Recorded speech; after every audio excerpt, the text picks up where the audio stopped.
Oi, meus amores, tudo bem com vocês? Eu espero que vocês estejam todo mundo bem. Desejo a vocês uma excelente semana, de muito aprendizado, muitos estudos.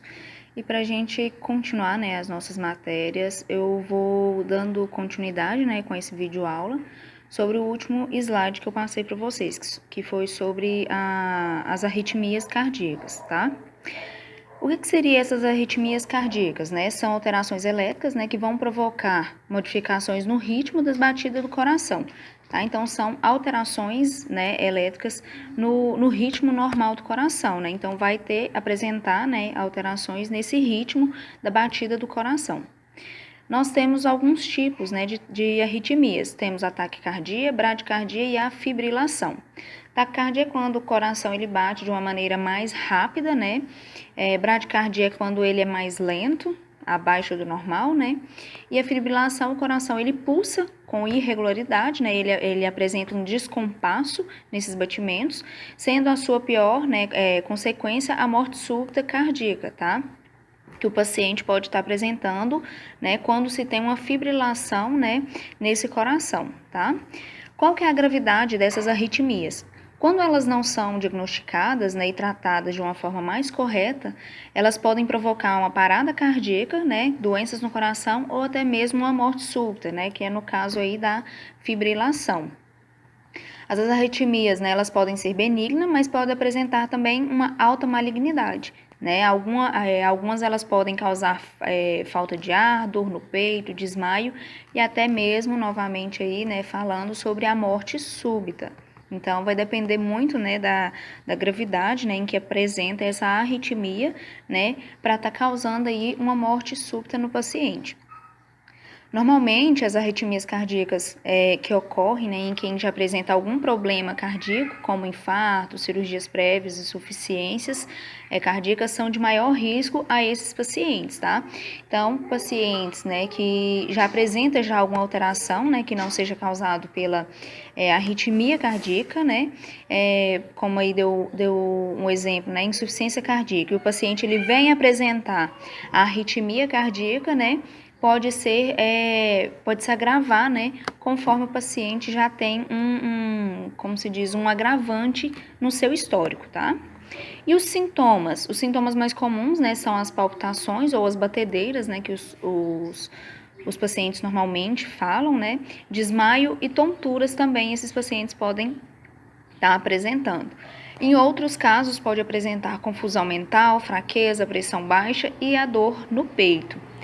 Mas muitas vezes, as arritmias cardíacas, elas não provocam sintomas, Sendo algumas doenças silenciosas, uma doença silenciosa e por isso perigosa, Porque o paciente ele não vai perceber, ele não vai apresentar nenhum tipo de sintoma, a não ser que ele esteja mais agravado, tá? Em casos graves, pode ocorrer a parada cardíaca, que pode levar à morte súbita do paciente. Então, quando ele não tem nenhuma alteração, por isso que é de muita importância, tá fazendo, principalmente os idosos, fazer exames periódicos, avaliando o coração, para estar analisando se há ou não alguma arritmia cardíaca. Em relação à morte súbita, ela é uma morte instantânea, inesperada, repentina e não acidental. Na maioria das vezes, de origem cardíaca. Então, é quando acontece aí uma falha, Principalmente quando se tem uma fibrilação, O coração ele não para de bater, tá? Mas está sendo insuficiente, Ali a irrigação desse coração para o restante do corpo.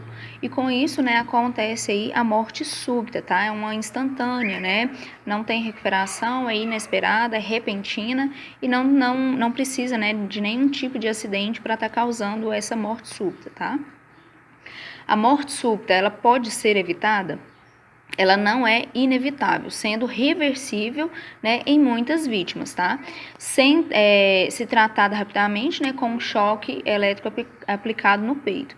Então, no caso aqui, da morte súbita, ela pode ser reversível se for o caso do paciente, conseguir ter um acesso ao choque elétrico, no caso aí pode ser pelo DEA, o desfibrilador elétrico manual, automático, ou o carrinho, de parada parada cardíaca, né? Que no caso, esse aí acontece dentro do hospital. O que vocês vão encontrar, né, é o manual, né, que é o carrinho de parada de emergência, né, carrinho de emergência, que é encontrado dentro da UTI, dentro das clínicas, né, de um hospital, tá? Mas lembrando, né, que esse carrinho, né, de emergência, o manual, ele só pode ser manuseado pelo médico, tá?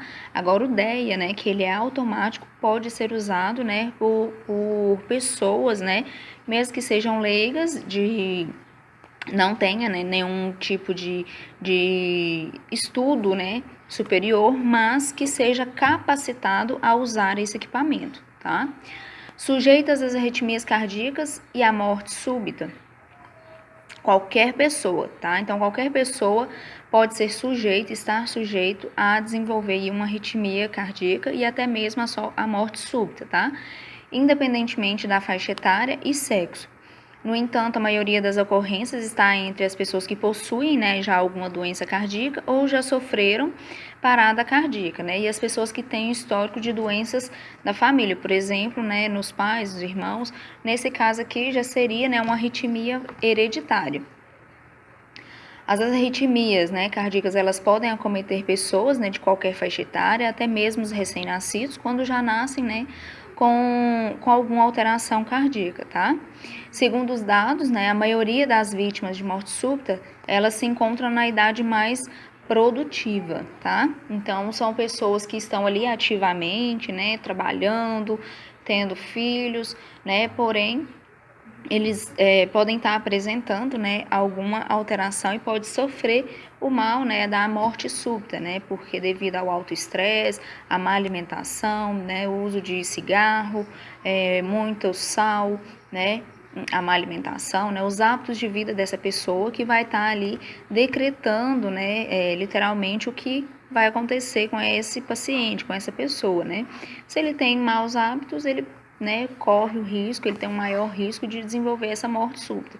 Se ele tenta levar, né, uma vida mais saudável possível, pode ser que não apresente, né, aí a morte súbita, é um risco menor, né. Atletas, né, em casos aqui, podem sofrer as arritmias, né, cardíacas e até mesmo a morte súbita. Os atletas profissionais e as pessoas que têm uma vida ativa e saudável também podem ser vítimas, né, dessas arritmias cardíacas decorrentes em outros fatores, da genética, da constituição do próprio coração, tá?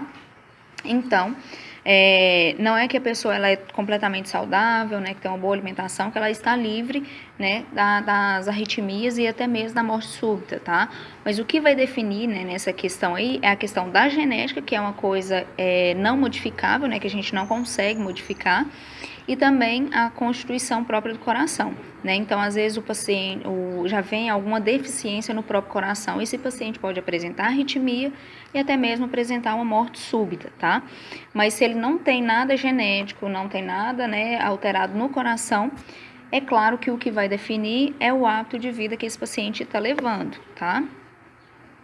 Muitas vezes, né, por ser difícil de ser diagnosticada, né, a doença ela passa despercebida, né, trazendo consequências mais graves para esse paciente, para esse portador de arritmias. E as prevenções? Para prevenir as arritmias cardíacas, né, assim como as demais doenças, é preciso ter hábitos de vida saudável através de uma alimentação balanceada, não ingerir e não exceder no consumo de álcool, né, e energético, que acaba ali estimulando o aceleramento do coração. Não fumar, praticar atividade física, dar atenção à saúde emocional, que eu falei com vocês, a questão do estresse, né? E pelo menos uma vez por ano consultar-se a um cardiologista, né, para realizar os exames preventivos. E em relação ao tratamento, quem determinará qual o melhor tratamento vai ser o médico, né, e de preferência um especialista, né, um cardiologista. No entanto, há 4 tipos de tratamento: medicamentoso, né, que vai ter ali o uso, né, de antiarrítmicos, a ablação, que é uma espécie de cateterismo, o implante de marca-passo e também o implante de desfibrilador interno, tá? E dentre outros tipos de tratamento. Eu vou passar só entre esses, né, aqui os principais, né, que é a ablação, o marca-passo e também o desfibrilador interno, tá? Somente para vocês estarem mais por dentro desses assuntos. Então, aqui, em relação à ablação, ela é realizada por meio de catéteres, né, sem a necessidade da abertura do tórax do paciente, né, para que tenha aquele acesso ao coração. Isso vai possibilitar uma rápida recuperação do paciente. Esses catéteres eles são posicionados no foco da arritmia, né? E uma energia chamada de radiofrequência que vai aquecer aqueles tecidos, queima o local onde ela é aplicada, né? Assim ela vai conseguir eliminar aquela arritmia que o paciente vai estar apresentando. Existe também a técnica de crioblação, que é na qual, ao invés de ter um aquecimento, né, da área, né, vai ter uma queimadura, porém por resfriamento, né, um esfriamento daquele tecido, tá? Que vai acometer aí também uma lesão e vai parar com essas, cessar, né, com essas arritmias apresentadas, tá? Na próxima foto aí, eu deixei para vocês uma fotinha demonstrando, né, uma foto ilustrativa, demonstrando aí a ablação, tá?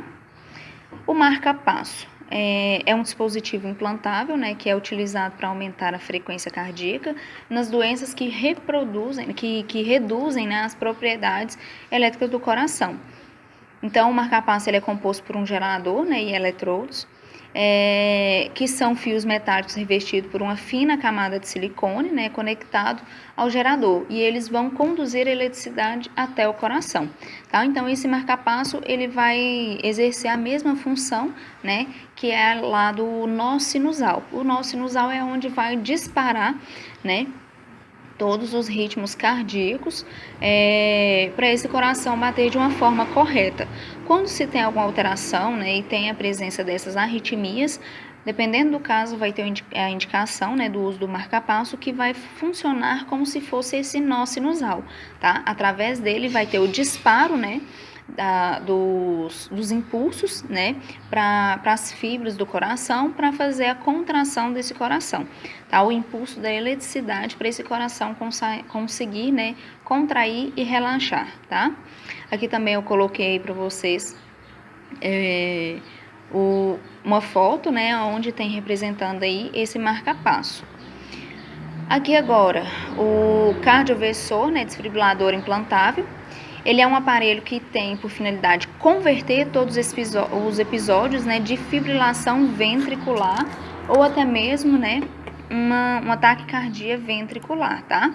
Através de um choque de desfibrilação para esse coração. E assim ele vai conseguir, né, fazer um desaceleramento nesses batimentos cardíacos, tá?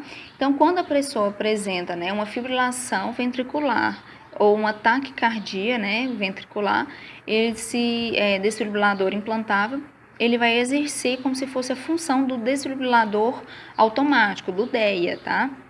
Só que ele é implantado diretamente, né, no paciente, e ele vai ficar ali exercendo essa função, que quando apresentar uma fibrilação ventricular ou uma taquicardia ventricular, né, ele mesmo por si só, ele vai disparar, né, choque de desfibrilação para que esse coração, ele desacelera os seus batimentos.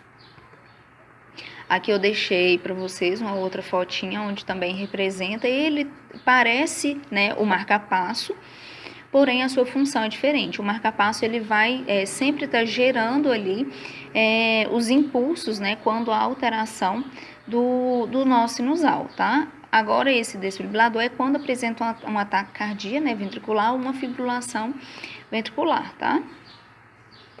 E quem é que precisa, né, desse dispositivo, né, aí do cardioversor desfibrilador implantável, tá?